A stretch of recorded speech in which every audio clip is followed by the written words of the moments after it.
The International Festival of Arts and Ideas is created and produced on the traditional lands of the Mohegan, Mashantucket Pequot, Eastern Pequot, Schaghticoke, Golden Hill Paugussett, Niantic, and the Quinnipiac, in the land we all call home, Connecticut. We hope that from wherever you are, you take a moment to acknowledge and honor the native people whose land you are on and the history of the place you are in.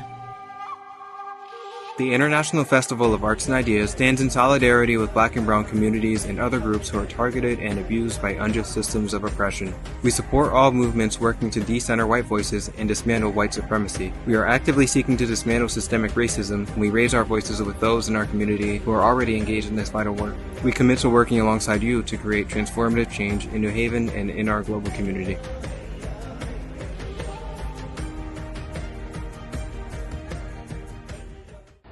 Good evening. My name is Michael Yamele, Operations Manager for Sol de Cuba Cafe. Sol de Cuba Cafe was founded by owner Jesus Puerto in 2005 to share an underrepresented perspective of Cuban food, art, and music from the viewpoint of a Caribbean islander.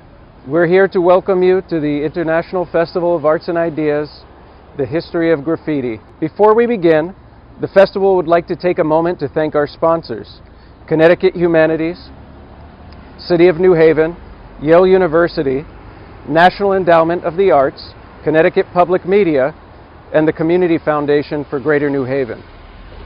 Tonight, we begin with a film screening of the documentary Black Book, Graffiti Word, Write Large, featuring graffiti artists Wicked Gary and Charmin 65. I was introduced to James Topp in 2012 at a film screening for a documentary at Lyric Hall Theater. Since then, we discussed different ways to collaborate on a future project in New Haven, Connecticut, and that collaboration just so happened in 2017 with the work of this mural. So the mural behind me was a collaboration between James Topp and Topp Crew, King B, and Two Top. The mural behind me tells the story of Atue, a Cuban cacique and one of Cuba's first national heroes. Atue is noted for informing the Cubans of the Spanish conquistadors' atrocities that were occurring throughout the islands, and he was assembling a crew of Caribbean island communities to get together and stand against the Spanish colonizers. And the word wayfinders, wayfinder is a term for mostly Polynesian voyaging. And this was an ancient technology that our ancestors used where they read the star patterns, ocean currents, and memorized wind patterns in order to get from point A to point B across vast oceans. Today, this mural represents the continuation of our ancestors' journey as we move into the future, wayfinding our way into our relationships and to our ultimate purpose.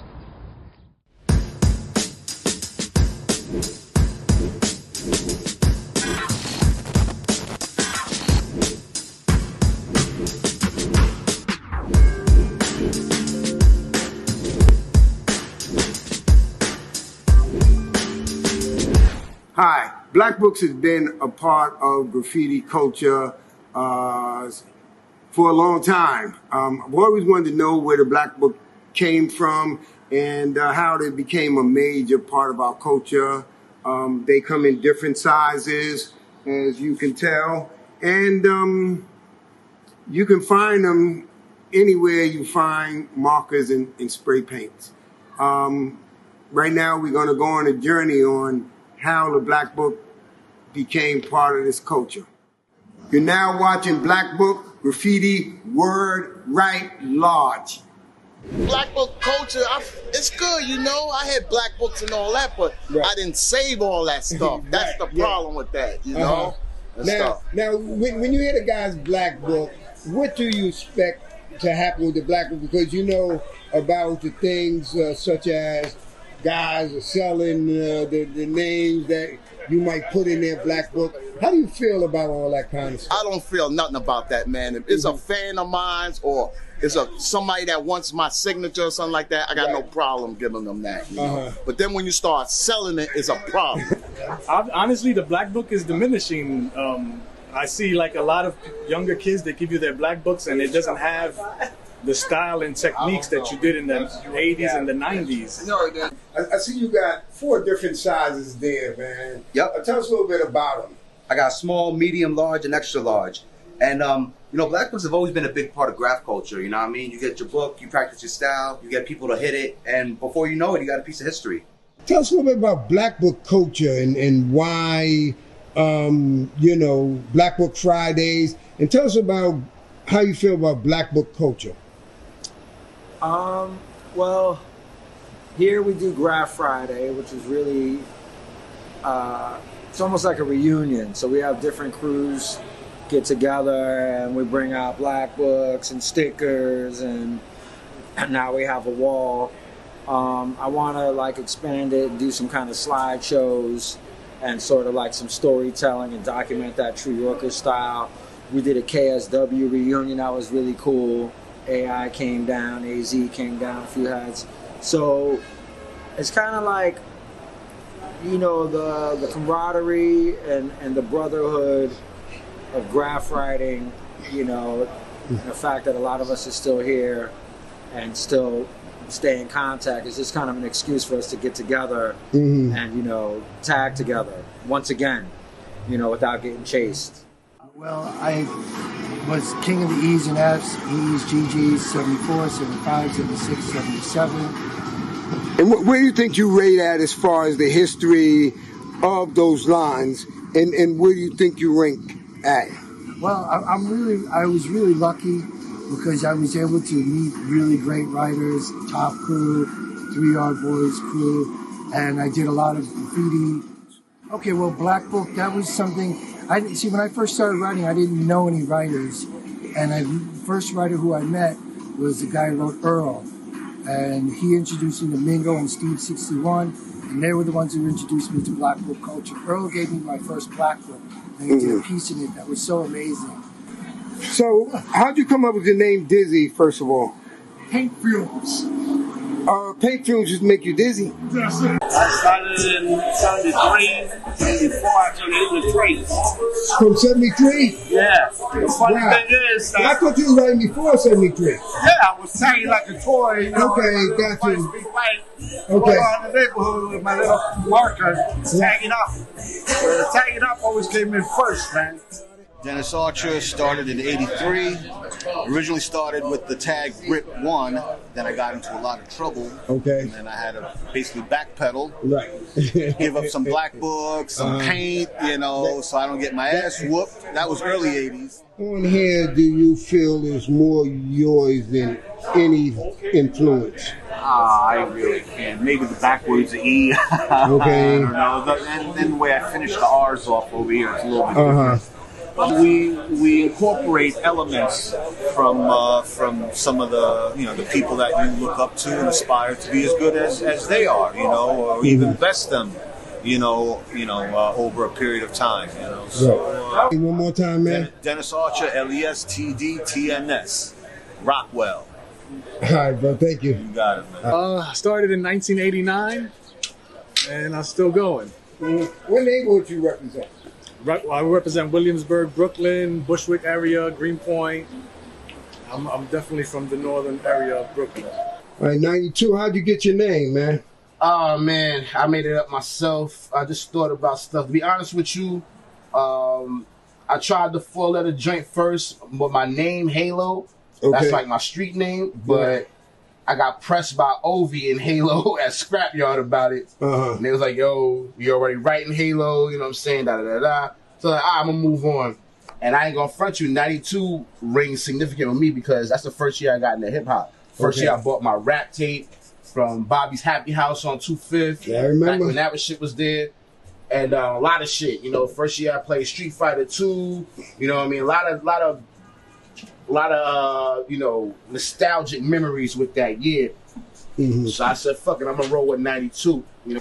Now you live in Harlem, man. Yes, sir. Tell us about some of the people that inspired your Black Book style from Harlem. All right, Dom's KLC definitely got me going with the Black Book style. We went to school together. We went to art and design. You know what I'm saying? So I would link up with him and see what he was doing. You know what I mean? In regards to Black Books. Yeah, you know what I'm saying? And kind of myself, you know what I mean? This was the era when I was, you know, a young boy coming up. Scrap was kind of like the outlet for magazines and graph culture at the time. I would go there and, like, you know, either link with a couple cats or buy some magazines and, you know, just try to get nice over time. When you first started writing graffiti? Damn. I started messing with it off and on in like 2000, 2001, but I didn't really start rocking heavy with it and start hitting people heavy with it until like 06. I want to say from like 06 to like 15, 16 was probably my most active years, you know what I mean? Tell us your name one more time, brother. 92, bro. KOC, KGB, RFC. You know, big shots to TOP. No doubt.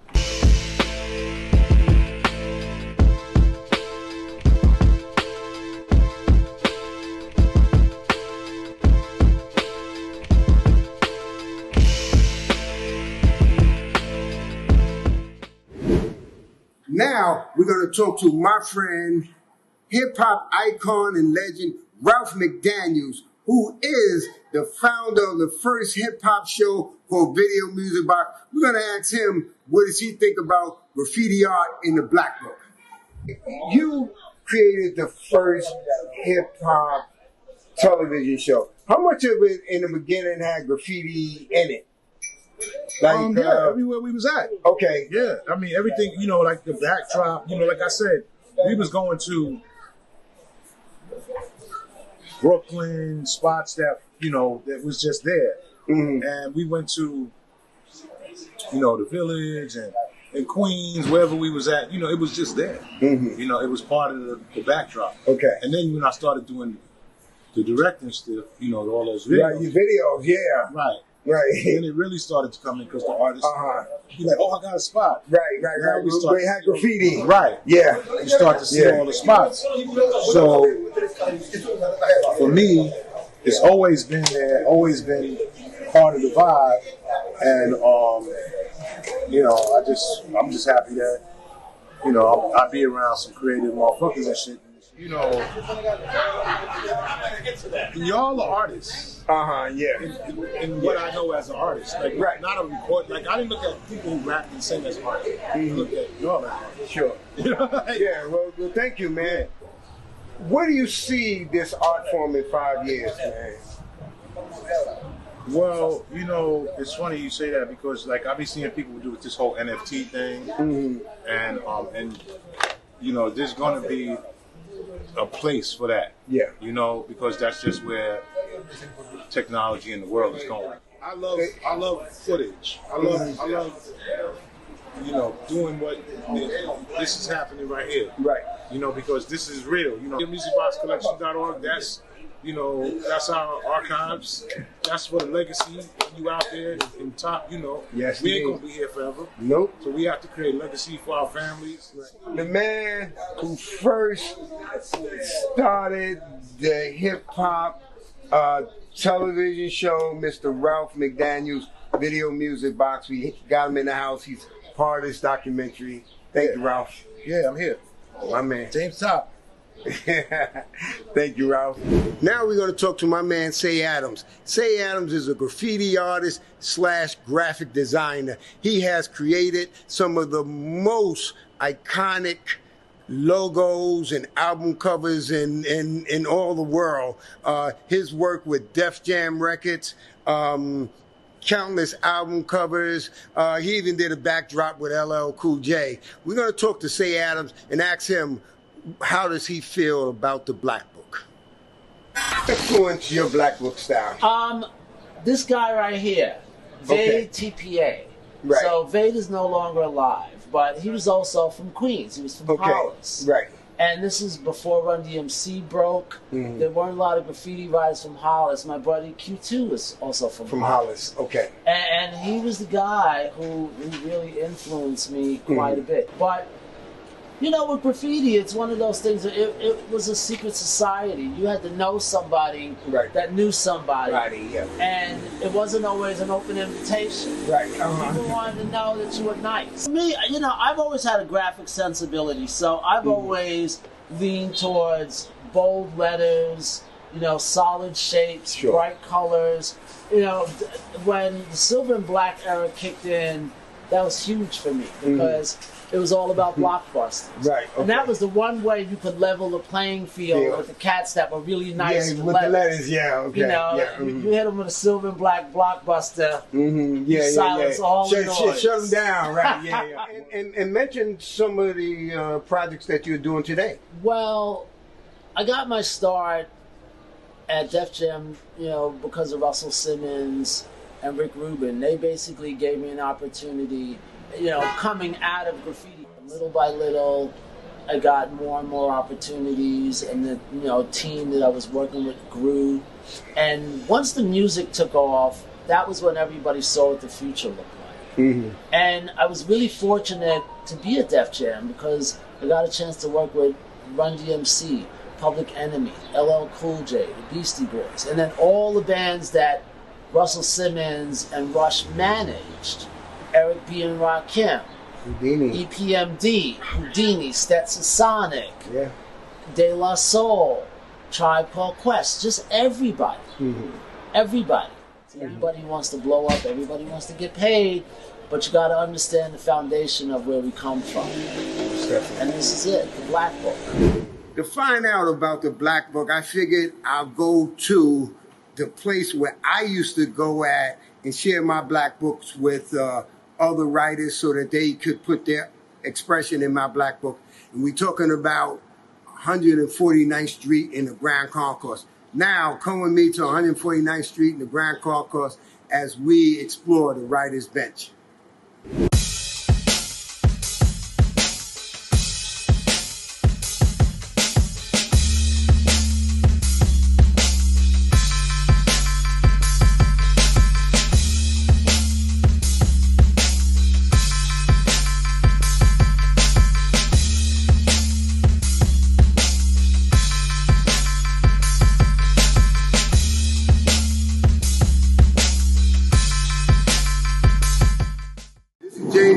Black Book Graffiti, Word, Night, Large. I'm at 149th Street in the Grand Concourse at the Writer's Bench. The Writer's Bench was a very important aspect for us as graffiti artists because we used to come here, sit on these benches, network, exchange Black Books, and watch trains. It was actually called benching when we would sit here and watch the trains. There was 149th Street in Grand Concourse. We called that Writer's Corner. And there was Atlantic Avenue. And we called that Writer's Corner. And there was 88th Street. And we called that Writer's Corner. Go ahead, Bob. What were you saying? Hunts Point was our Writer's Corner, the 6th. Hunts Point. Yes. Okay. So then we got to go to Queens now. Well, for me, we went to the Bronx. Okay, but when did Parson Boulevard develop it to be legitimate? None of that Writer's stuff Bench for means Queens? anything to me. I went to 149th Street, Writer's Bench, and that was the only thing that mattered. This is the start and the birthplace of our culture because it was like a school for us, actually. I used to skip real school in order to come to this school here and learn as much as I could and network as many people I got networked with and sit down, of course, and enjoy it and watch the trains. And this was me, just like this, back in the days. Okay, now I'm desperate.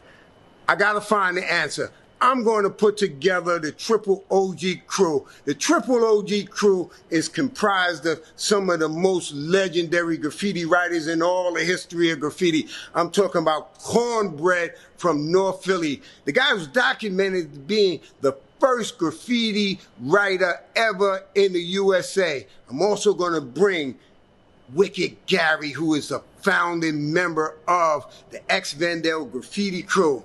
Along with him, Bama started in 1969, and the first female to ever write on a train, Charmin 65, along with Bot 707 from the TFP crew.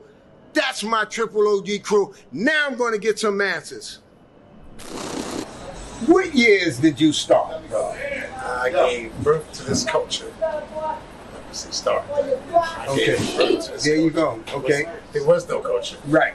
I gave birth to the culture in 1965 at YDC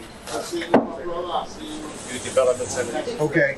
Reform School. That's world famous in Philly. In Philly. Okay. Okay. The Black Book is your badge of honor. Mm-hmm. It's your Bible. It's your cell phone. Mm-hmm. It's your prehistory book. Right. A lot of times. So do you have an estimation? You have an estimation. I do. What is it? The estimation? It's highly appreciated. Okay. It's highly appreciated. Okay, I like that answer. There's a lot of trading going on as far as that's concerned. A lot of different sales going on as far as, coveted names such as yourself, as far as Black Book's concerned. Where do you see the Black Book at in 5 years? The Black Book is going to be here. It's not going anywhere. For many people, the Black Book is the Bible. Mm-hmm. It's the history. Not just one book. Mm-hmm. People got several books. Yeah. Several books. Right. Because I've been in events where people came from different parts of the country to meet me. Right. To sort of sign their book. Yeah. You guys put the idea in everybody's heads to pick up a can of spray paint or a marker. You don't need to do anything else. You birthed the movement. I have a hard time even explaining to people why I love graffiti. Because but we didn't steal like we didn't steal like that. Well, I'm going to get green. I'm going to do it green. He drew it. All I know later, is I wonder what my life would have been like had I not been introduced to graffiti. I've been an artist my whole life, but graffiti gave me an identity. And that came from this generation. And the thing that's so great to me being here with you guys and ladies is that I never knew people of color did this. I mean, I'm sitting at this table and you just do not know how exciting this is. African American achievements. This is a global art form that was started right here. That's right. And you want to know something that a lot of people don't know? All the original members of the Ex-Vandals were Black. And it's not taking anything away from anybody else to shine light on who we are. Exactly, and it's speaking the truth. Yeah. The truth is that Ex-Vandals, everybody's Black. And the thing is, it is okay to say that. Because, so much of what you guys did gets lost. When people tell these stories, they leave all of that out because the people from the 80s are the names that people remember. And in the 70s, the majority of writers was Black. Yeah. In the 70s. Those stories don't get told. Yes. And this is what I was saying before. Trying to tell the story of graffiti history in a handful of pages is difficult. Yes. Have they told the truth about rock and roll yet? Have they told the truth about jazz yet? Has they told the truth about blues yet? You think you got a chance with graffiti? That's a great analogy. Yes, great analogy. Well, Black Book is going to be a staple for the rest of time now. Okay. Because that's one way to legitimately be creative and have copies of what you did. Right. Plus you can show it to other people to let people know your style, your flavor, and you can also use it as your vehicle to get signatures and autographs from people that you're a fan of. Right. So that's not going to go anywhere. Hopefully the quality of the Black Books are going to get better because we're going to have more artistic type people doing those type of things. Right. Well, you saying the early pioneers, they weren't quote unquote artistic, they were more like street. Well, here's the thing: we were in the streets, but thanks to black books and the books that we had that we were practicing on, it helped us to elevate our art and to get to an artistic level. Because initially, don't forget, we weren't artists; we were writers. We weren't graffiti artists. We were writers. Right. When I met him, I didn't say, "Oh, what you graffiti?" I said, "What you write?" That's what I told James South. We never said we was graffiti. I know, We but always that said what beat you out of my write. head in the Graffiti is illegal. It's like, I have to say, I was in this group called United Graffiti Artists. Yeah, we were all Charmin, being a female, what influenced your artistic style today and how you tag your name in black books? And how do you feel about black books? I like black books. I like the idea of black books, to collect artists, writers. Yeah, I think it's a good thing. Okay, what's wrong with black books? Nothing. Right. Baron, would you like to say something about black books? And tell us again, what year did you start again, bro? Not. Yeah, but he's so old, he got to chew milk. Well, yeah, I mean, I remember them from the late 70s, but they really came into prominence in the 80s, and that's when people really started passing them around, trusting each other with them.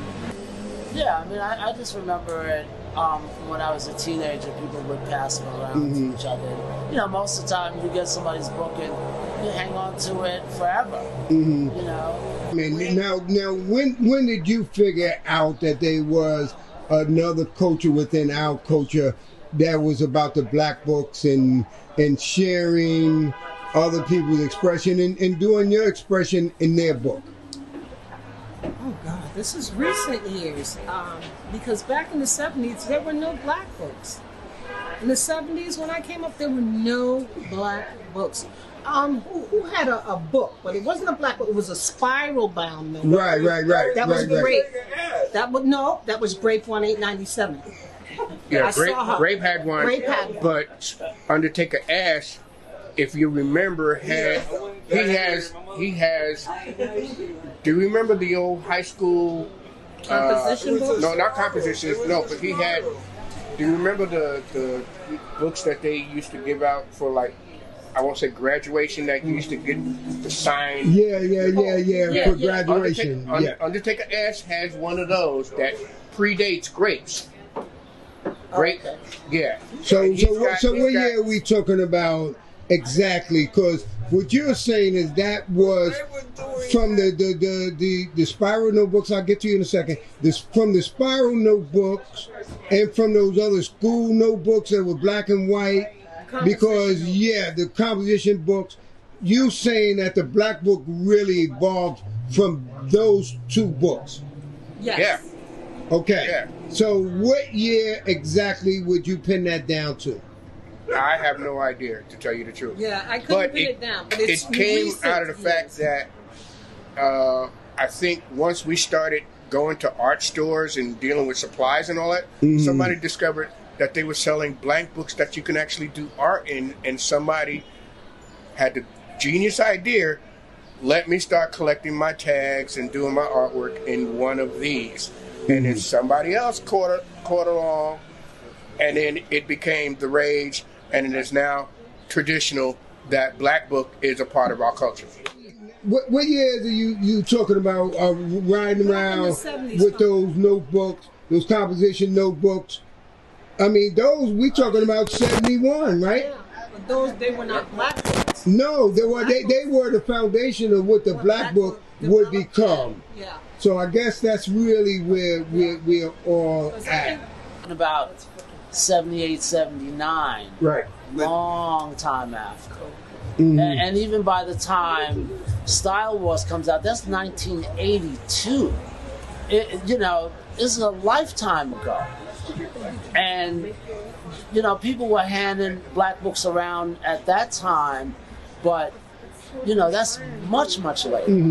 My feeling from you guys is that basically the black book started from the composition, notebook, cards you had, and spiral notebooks, graduation books, right? Yep. All those other things that were part of, like, being a student.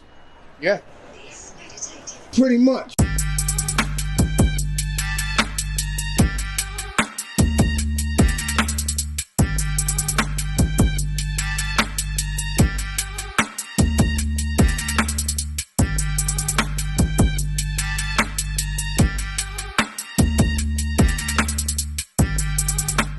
I hate to say it, but get over here. Take your time, man. Mama's in the house. Say Adams, No, please. you gotta shoot you guys first. Come on, man. Come on, man. Get in here, man. Stop that bullshit. Your asshole too, man. I'm a fly on the wall. Yeah. Say Adams. Richie? Bama. Bam. WG, Wicked Gary. Cornbread. James Top. Charmin 65, spray painting, bitches. Bot 707, TFP. Mr. 13, aka Crip DOG. All right, you heard it. Thank you for going on a journey with me about the Black Book. The Black Book will always be here, but it's now making room for things like stickers and pins that are becoming very popular. Nevertheless, the Black Book will always be a part of graffiti art culture. This is James Sopp for Black Book, Graffiti, Word, Write, Large. Peace, New York, we love you. Did you know you were going to be a graffiti legend and icon? Nah, and I think everybody thought this was just going to be a fad. Yeah. Including the press and the city is like, you know, they're just going through a phase, you know, they'll get over it and, you know, they'll outgrow it. But it then grew into a culture. So we fooled them. Mm-hmm. And it's no getting rid of it now because it's worldwide culture. Been doing this since 1969, for real. Since 1969.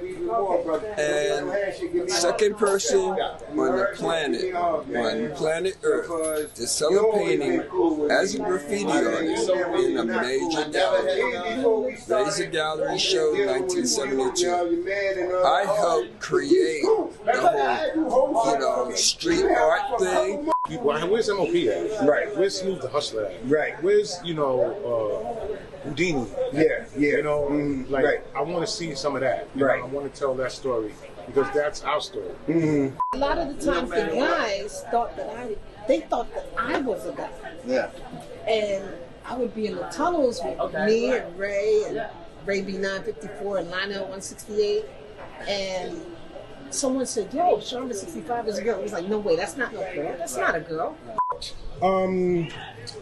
Whose tag would you want in your Black Book?